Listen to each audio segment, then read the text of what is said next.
Hello বন্ধুরা, আমি স্বর্ণালী। এই স্বর্ণালীর সংসারে তোমাদের কাছে আবার নতুন ব্লগ নিয়ে পৌঁছে গেছি। কেমন আছো তোমরা? আমি তো খুব ভালো আছি। আমি ভালো আছি এবং সবাইকে সাথে নিয়ে ভালো থাকার চেষ্টা করছি। কতটা রাখতে পারছি জানি না, কিন্তু চেষ্টা করছি। তোমরাও নিশ্চয়ই তাই করছো। প্লিজ করো। সবাই মিলে আমরা একসাথে থাকতে চাই, ভালোভাবে থাকতে চাই, একে অপরের হয়ে থাকতে চাই। তো যাই হোক, আমাকে লাইক শেয়ার কমেন্ট করতে তোমরা ভুলো না, প্লিজ করে দিও। যারা করছো তারা তো করবেই, জানো।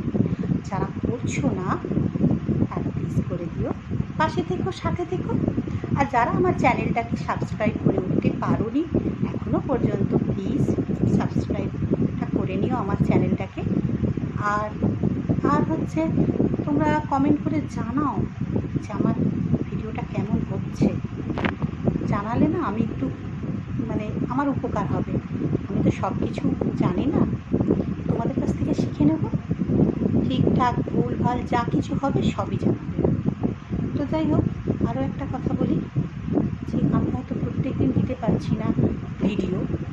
তার কারণ প্রচণ্ড লোডশেডিং হচ্ছে। ওয়েদার খারাপের জন্যও হচ্ছে, ওয়েদার ভালো থাকলেও লোডশেডিং হচ্ছে। আমাদের এই পূর্ব মেদিনীপুর এই মহিষাদল ব্লকের মধ্যে প্রচণ্ড পরিমাণে হচ্ছে। মানে কি বলবো, 2 মিনিট থাকছে তো 15 মিনিট চলে যাচ্ছে, এবং রাতেও সেটা হচ্ছে।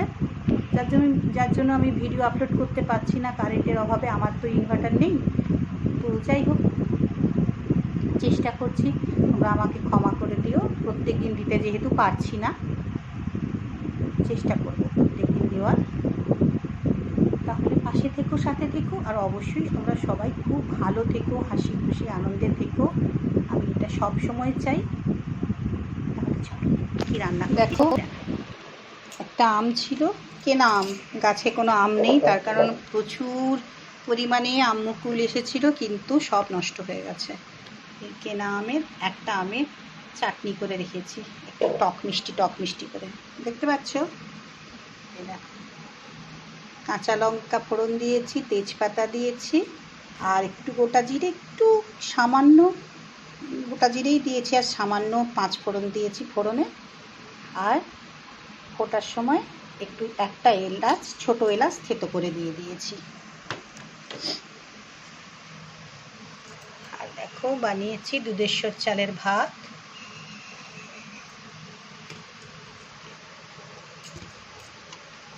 আর এটা ওবেলার জন্য ডিম সেদ্ধ করে রেখেছি। আর এই মাছ ভাজাটা আমার, আর এই ডিমটা ফেটে গেছিলো। এই ডিম তুলতে গিয়ে ছেলের ডিমটা তুলতে গেছে, এই ডিমটা ফেটে গেছিলো। 20% ডিম পাওয়া গেছে। যেটা পাওয়া গেছে সেটা একটু ভেজে রেখেছি, অমলেট করে রেখেছি। এতে পেঁয়াজ কাঁচা লঙ্কা কিছুই দেওয়া নেই।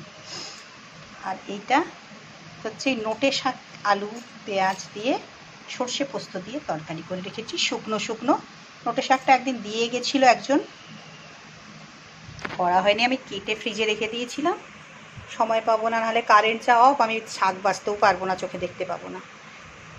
তো সেটা ভালো করে পরিষ্কার করে ধুয়ে ঝেড়ে মুছে তারপর এটা বানিয়েছি। আর এটা হচ্ছে মাছ দিয়ে, আলু দিয়ে, এঁচড় দিয়ে একটু শুকনো করে রেখেছি। দেখো, এই হচ্ছে আজকে আমাদের সিম্পল মেনু।